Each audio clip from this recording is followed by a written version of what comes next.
I actually like a lot this, the way you tie it with this and you can move it a little bit.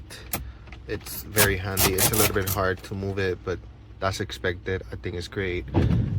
This you can move to an angle, so that's a huge go.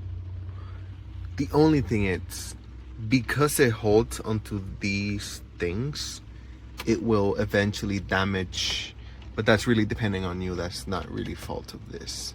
So this has just damaged this fin because of the movement, as you can see. But once again, that's on you. That's not on the product. Great.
Experiencia gratuita de Spotify, siempre puedes explorar nuevas formas de disfrutar.